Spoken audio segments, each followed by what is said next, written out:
The following half-hour show is a paid political program and is not endorsed by this station, management, or staff. The following program is brought to you by Excalibur Insurance Management Services.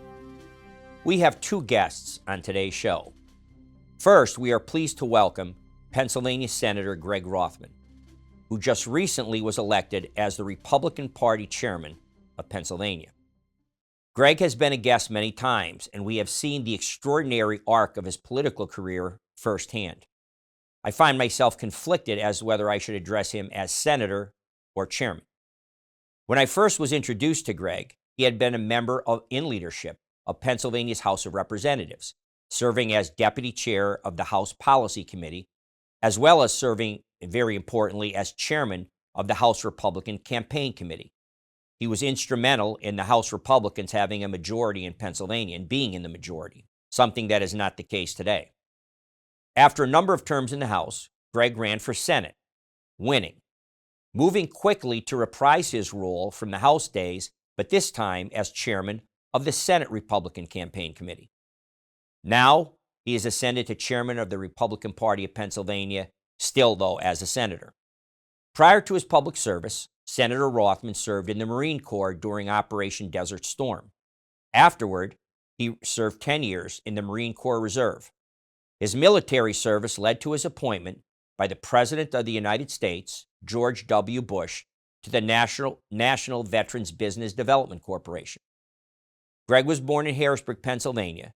He graduated from Cumberland Valley High School and then received his political science degree from the University of Massachusetts.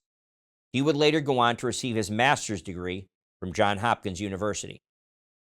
Also joining us on today's show was last week's guest, Vince Galko. You'll remember he's the newly managing director of Mercury Public Affairs. We will be discussing Senator Rothman's priorities as midterms and the governor's race loom on the horizon.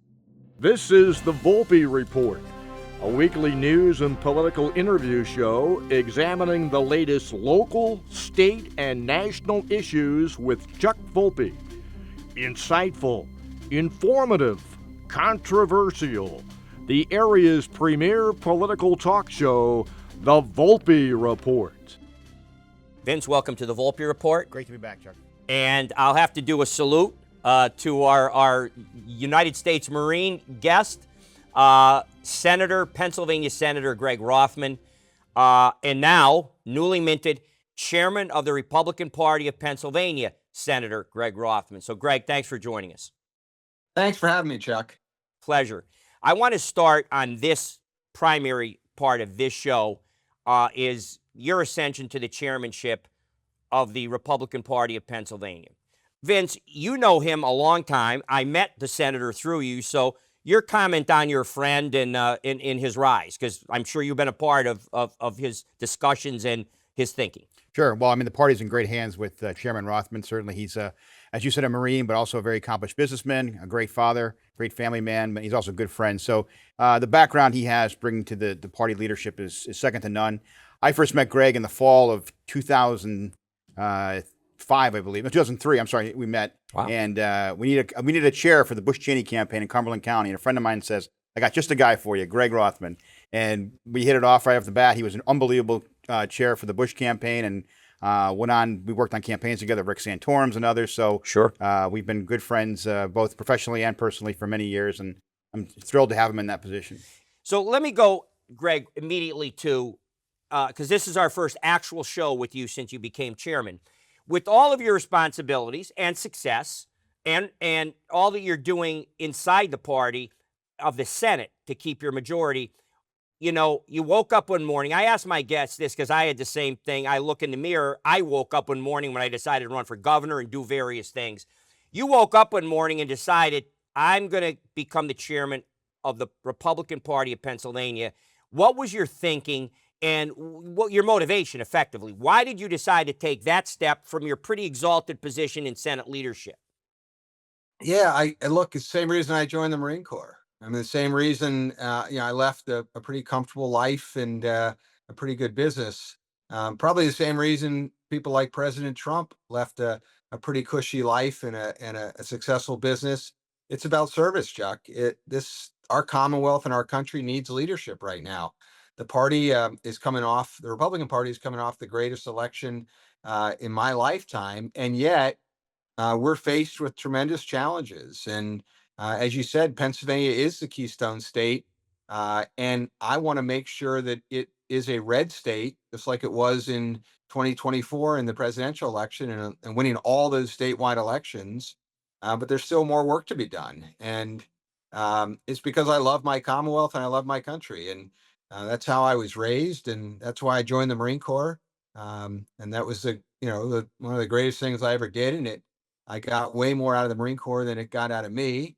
And public service is truly, to me, that's what it is. It's about a sacrifice, and I say that there's no comparison between what I'm doing and what the men and women who put their lives on the line, either as military or first responders. But yet, this is a tough job. There were times when I was in the Marine Corps, I thought, why am I doing this? But I also knew this is where I'm supposed to be. And we need leadership, and our party's at that crossroads. And I think that all my life experiences in politics, I was a leader in the teenage Republicans, the college Republicans, the young Republicans. I've worked on lots of elections, including presidential elections, and I know how to win. And that's why I think I'm in this spot. But it wasn't something I was thinking about or planning for. It was an opportunity that came up. Well, Vince, I'll turn it over to you to ask a question because of your association with Greg, because you have some more Republican, knowledge in it that I'm still acquiring. So, Yeah, well, I think the chairman has made it clear that he has certain priorities, and I let him enumerate what they are. But voter registration is top of the order. We have competitive judge races this year. Judge Anne-Marie Wheatcraft and Matt Wofford from Erie need to get them elected to a Commonwealth and Superior Court this year. So I'm happy to work with Greg on these issues, and he's assembling a great team right now, a great leadership team as well. And we have, certainly folks like Senator McCormick, Congressman Dan Muser, other people who are pitching in to help the campaign, help the party as well. So I know I'll let Chairman Rothman kind of enumerate some of his goals. To you. Well, Chuck, the guy sitting next to you, I think, is the smartest person in Republican politics in all of Pennsylvania. And he won races for, Pat Toomey and Rick Santorum back when there was 1.5 million more Democrats than Republicans. Well, now we're close to 100,000. And so one of our goals is to get parity in voter registration, to have just as many Republicans as Democrats. That's the top of our list, because that puts us in a foundation to then win elections, and building on the success we just had, promoting President Trump's agenda, and also, being an opposition to our current governor, who is not a moderate like he tries to pretend to be, and is not unbeatable. I think Josh Shapiro can be beaten in 2026, and my job is to make sure that the Republican Party has a foundation and has the infrastructure in place that we can run a campaign, a grassroots campaign that can defeat Josh Shapiro in 2026. But as Vince said, we have to win some judicial races too, and we've got 3 Supreme Court justices that are coming up for retention. All 3 Democrats, all 3 activists, and I don't think they deserve a new 10-year term. So I'm urging people to vote no on those judges, while voting yes on our Superior Court and Commonwealth Court judges, Anne-Marie Wheatcraft and Matt Wofford. Well, yeah, well said. And, a couple of things. You mentioned registration. It is clear now that the Republican Party is riding a wave. We now have the United States congressional delegation is Republican majority now, which is a great. You have still a very solid majority in the Pennsylvania Senate. We now have all 3 row offices, and I hesitate to call them row offices. When I say row office, I think of like the county clerk of judicial records. Right. But when you talk about an Auditor General of Pennsylvania and an Attorney General of Pennsylvania and the Pennsylvania State Treasurer, Dave Sunday, Attorney General, and of course Tim DeFore, Auditor General, and Stacey Garrity as the Treasurer, that's a clean sweep. That's never happened before when they were all elective offices. So as you look out there now with this momentum, do you think that's something that you're going to be able to tap into and build on with the races you've identified coming up? Yeah, we have to, and I think President Trump's policies are having results. I mean, there's virtually no, it's crickets at the borders, no illegal crossings of our southern border. The price of eggs down 60, 70%, and that's all we heard about was the prices. Inflation's a tax, an evil, insidious tax on the working people of Pennsylvania, and inflation is down. And in addition to that, if you think about what's going on with the price of gas, look at the price of gas going down. So his policies are making a difference both at home and abroad.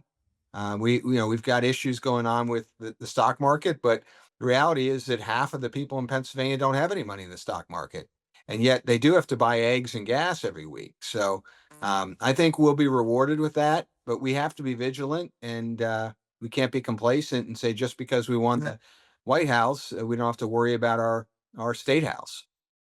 Well, I'd like to get your take on this, Vince. The chairman mentioned that there's vulnerability in Josh Shapiro. And I've been doing shows and views on just that point. He gets elected in 2022 talking, and this, Greg, as well, talking about I'm supporting school choice and I'm supporting oil and gas drilling and natural gas, Marcellus Shale, and opposing Reggie. And of course, he gets elected governor. And in fact, it's a scam. He didn't oppose or didn't support school choice. He line item vetoed it. If Josh Shapiro had been truly for school choice, he could have got, as governor, that the few recalcitrant House people in line. There were only a few they had to change. So that was a lie, first of all. Then, of course, and again, he's a lawyer and he's clever this way. He says, well, I didn't actually lie about I was not going to support oil and gas, but I had to appeal Reggie just to protect the power of the office. Reggie, of course, as you both know, is the regional greenhouse gas initiative that puts a cap and trade system and a tax on all Pennsylvanians to take our own oil, which should be lowering their taxes and their price of energy instead of increasing it. So he has lied and he has lied. And while he has, by the way, sent his own children to private school. So yeah, hey, Chuck, it's even worse than that. We gave him a budget. It passed the House and the Senate with scholarships to rescue the kids that are in the worst schools. And he line item or blue line vetoed out of the budget that had already passed. I mean, he could have let it go into law. Yeah. But look, he also campaigned on accelerating the corporate net income tax cuts that was my bill in the House and Governor Wolf signed, and has had a positive effect on attracting businesses. He campaigned and said he would accelerate it. In his State of the Budget speech, he said, well, I'll agree to lower it, but we're going to include combined reporting, which is double taxation, and nobody wants combined reporting. I mean, that's as if you made money in Pennsylvania and Ohio and you had to pay taxes in both places. That's not fair. We've never supported combined reporting. So we've got to lower our tax rates to attract businesses to Pennsylvania. And we also need to do something about our regulatory climate and our permits. So we're going to miss out on the manufacturing boom of all these foreign countries, foreign manufacturing facilities coming back into the United States because of the tariffs. If they're not going to come to Pennsylvania, if we don't do something about our tax rates and our permit problems and our regulatory structures. No question. And now, and by the way, at least in his past budget, he at least had something. And in fact, there was something that actually finally made it into the budget relative to tax credits and scholarships, which were, effectively to help private education and private school vouchers and things like that through a scholarship tax credit kind of thing. Well, he took them out of this budget. He took them out of this budget. There's nothing in this budget for that. And look, if you liked what happened the last 4 years in America under Joe Biden, you will really like Josh Shapiro's budget, because he's brought the same fiscal irresponsibility. It's a $51.5 billion budget, a 7.5% increase over last year's record budget. It inflates, optimistically inflates the revenues beyond what we know are going to come in. And it drains our reserves, our rainy day fund, and puts us in a place where when Josh Shapiro is running for president in 2028, we'll be in a $27 billion annual hole. That's more than half of the budget he's proposing. He's going to spend us into oblivion and then ride off into DC and forget about us. And so the Republicans in the Senate are standing up to us and saying no, and standing up to this budget and standing up to the governor. It's an irresponsible budget, similar to what happened under Biden. We're going to have, it's going to have the same chaos, or we're going to see record inflation and malaise. And that's what he's going to try to do to Pennsylvania. While we should be cutting tax rates and speeding up and accelerating tax rates and getting our spending under control. I think we need a Doge for Pennsylvania. There's just as much waste, fraud, and abuse in our programs as in the federal government. It's just on a smaller scale. That might be something you suggest to the Republican nominee for governor. That might be a pretty strong campaign point. And on that, the master and expert of campaigning, as you've said, Vince Galko, your thoughts on that? Well, I couldn't say any better than the chairman did, but I think, one thing I will say, and please forgive me for complimenting Josh Shapiro, but you have to admire the politician in him, right? He's purely Machiavellian. Yes. The ends justify the means. Right. He pledged to be a tough prosecutor. Well, the last 6 years, Pennsylvania's, crime and lawlessness has been through the roof. He pledged to be for students in the poorer districts. He abandoned them, right? He pledged to be for the natural gas industry in Pennsylvania. He abandoned them, and actually is working against them. I think what's happening right now is, though, it's all coming home to roost. He's got several scandals he's trying to put out within the administration. We're going to get to those in a second. And he's got people are realizing that he says one thing, does another. And I also think he's been fortunate. The years that he's faced a solid candidate, the party hasn't been as united, hasn't been as strong. And in other years, he maybe hasn't faced the strongest candidates. It's a perfect storm rising against him right now. People are certainly waking up to him. He's been around long enough now. They're getting a feel for who he is and what he does and what he says. And the party is, as we saw last November, and then with new leadership now, has never been stronger. So if I was Josh Shapiro, I'd be seriously concerned about his reelection efforts. And, the national spotlight is on him now. You saw what his party did to him when he was just mentioned to be vice president. The left of his party just tore him to pieces. And you saw, it reared its ugly anti-Semitic head and everything else. So I think he's got a lot of problems both nationally and at home. So it's ripe for the taking there in 2026. All right. Back to you, Greg, on the something that he spurred me when he said that. We were talking about the budget items before and how he's flip-flopped and lied. Well, we were all feeling pretty strong that even though he didn't say he was against, or I'm sorry, he said, yes, he wasn't for Reggie, but he had to protect the power of the governor's office when he appealed the Commonwealth Court decision to the Pennsylvania Supreme Court. But most observers feel like the Pennsylvania Supreme Court will find what the Commonwealth Court did. It's a tax, and he doesn't have authority. That only is in you guys, the Senate and the House and the General Assembly. So what he did put in this budget now, so now he can't even say, oh, I just was going along with what Tom Wolf did. It's not my program, Reggie. He put in his budget something called PACER. The PACER is a cap and trade exclusively tailored for Pennsylvania. So now he's talk about doubling down and going lefter, running to the left instead of to the center. Your comment as a senator now on this PACER program. Yeah, I watched his press conference. It is an AOC squad new Green Deal, which again, you talk about Pennsylvania as an energy producer. We have all this abundant, clean, affordable energy that we should be using to attract people to Pennsylvania and businesses to Pennsylvania and manufacturers to Pennsylvania. And the Pennsylvanians are suffering under these high Joe Biden inflation numbers, which is a tax. And now we're going to have a tax on energy, the thing that we all need. We don't tax necessities in Pennsylvania, right? We don't tax food or clothing or medicine because we understand that those things are necessities. And yet, what is more of a necessity than energy? I know we're heading into spring, but we've had cold winters, but we need those energies to keep the lights on and to keep our keep this country going. And we should be keeping the energy in the produce as much as we can in the Commonwealth, and we need to be exporting it and becoming energy independent for a country so that we don't have to buy our oil from our enemies. And Josh Shapiro understands that if he wants to be president, that his party has a left wing. I think he's comfortable there anyway.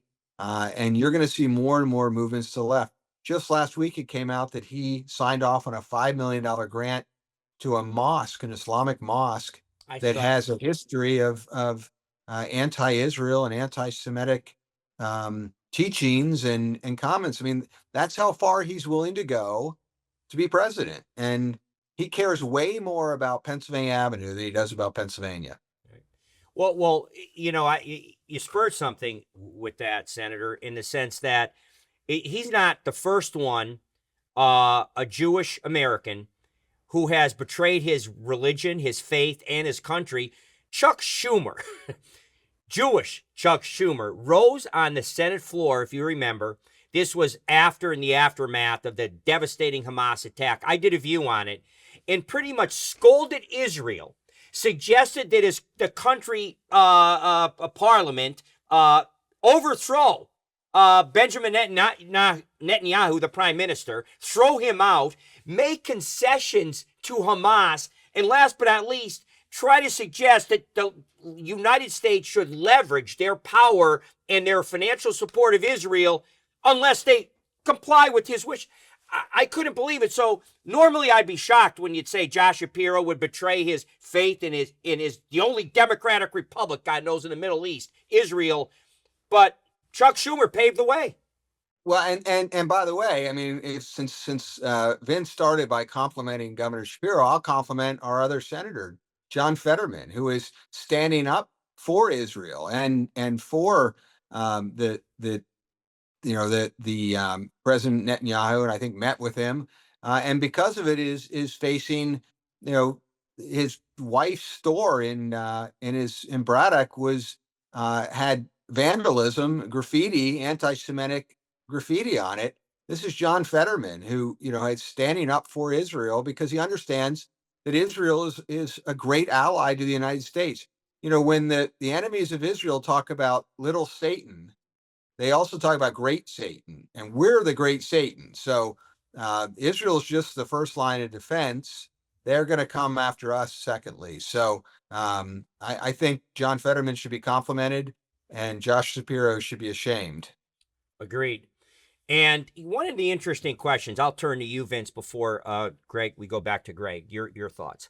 The interesting thing is, when you're talking about, we understand the big issue with Reggie and now Pacer, is that it's effectively a tax. And at the end of the day, if it's any sort of a tax, only the General Assembly can do that. The executive cannot. So that's still an issue he'll have to overcome. I know he's tailored Pacer differently than Reggie is, but I still think that's going to be a problem. But here's another problem. I remember one of the things that was, I conceptually, it was kind of difficult for me to learn in law school, along with other people, the power of the Commerce Clause in our United States Constitution. And what we learned effectively is anything that has a chance to cross state lines becomes the purview of the federal government and interstate commerce, which gives them authority over it. The Civil Rights Act of 1964, which got passed, promoted by President Kennedy, passed by President Johnson, everybody screamed, all these little boarding houses, why are they, covered by the Federal Civil Rights Act in rural Alabama? Well, they get dairy products, they use electricity, all things that come and originate from outside the state. Ergo, the Commerce Clause, ergo, the Civil Rights Act applies to boarding homes. Well, back to Josh Shapiro.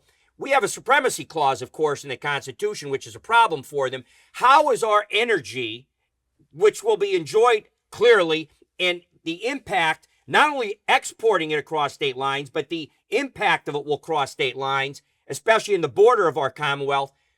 How does he comport himself with President Trump's executive order that said, drill, baby, drill, and open our energy and tap? Like, that's something no one's talking about, but I'd like your take. Well, it just goes back to the duplicity of Josh Shapiro, right? Here we are in Pennsylvania, the Keystone State, the energy, really at one time, the energy capital of this country at one point, and still contains many, thousands of acres of energy resources. Second biggest in the country, we are. Second biggest. Right. So, how does he tell that to Pennsylvanians? Vote for me for re-election, but you're not allowed to take these resources out of the ground. You're not allowed to have cheaper energy bills. We're not allowed to bring manufacturing here because we have this energy. We're not allowed to sell it overseas because Democrats in Washington don't want us to, or fighting to stop that. So how does he justify those two things? It's going to make it more and more difficult for him as November 26th comes closer. Yeah. Your thoughts, Greg, before we kind of winding down. There's a real rift between the building trades, those hardworking men and women in the energy industry, whether it be our coal miners or our steel workers or our pipeline fitter or pipe fitters, who want to see us use our energy that God gave us in this Commonwealth, and the environmentalists who, they control the Republic, or that they control the Democratic Party. So that's why President Trump did so well. I mean, we were talking about, I heard you guys talking about it earlier. The president had all the coal workers with their mining hats, mining helmets on at the White House the other day for the ceremony. I mean, the private sector unions are voting for President Trump and the Republican Party now because they see us as the party of actual prosperity, and they see the Democratic Party as the party of the environmentalists who want to they want to fly around in their private jets. And by the way, the governor has abused the private airline, using private planes to fly around the country at the taxpayers' expense, and in some cases not properly logging them in. Senator Jared Coleman's, who is a pilot, has been working on this and exposing this. But they'll fly around on private jets and then try to tax and shut down your use of energy. It just shows hypocrisy. So we're excited, Chuck. It's going to be a great 2025, 2026. We have a plan, and we're going to build on the success of both President Trump and the party, and we're going to be the party of common sense. And I think that's why you joined us. You didn't come to the Republican Party; the Democratic Party left you. And a lot of other people, Greg. I'll end. We're out of time. I'll end our show with this. There are a lot of indictments of the Democratic Party. Probably, to me, as a student of political history, as you both are, that's the most scathing and telling is Bobby Kennedy Jr., now Secretary Kennedy, telling me actually on this show, because he's been a guest on this show, he said, Chuck, he said, my uncle, and he's referring to President John Fitzgerald Kennedy, and my father, also martyred, Robert F. Kennedy Sr., would not recognize today's Democratic Party. And I said in response, if there was a Mount Rushmore of Democratic great presidents, they would have, Franklin Roosevelt on that and others that would be on that. John Fitzgerald Kennedy and Bobby Kennedy Sr. are on that Mount Rushmore, and they would not recognize their party. There could be no greater indictment to me.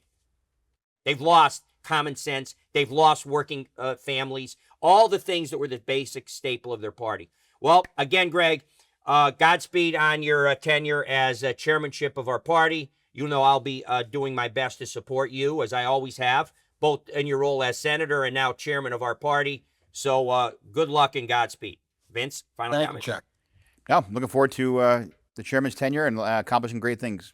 Thanks, Greg. Thanks for your time.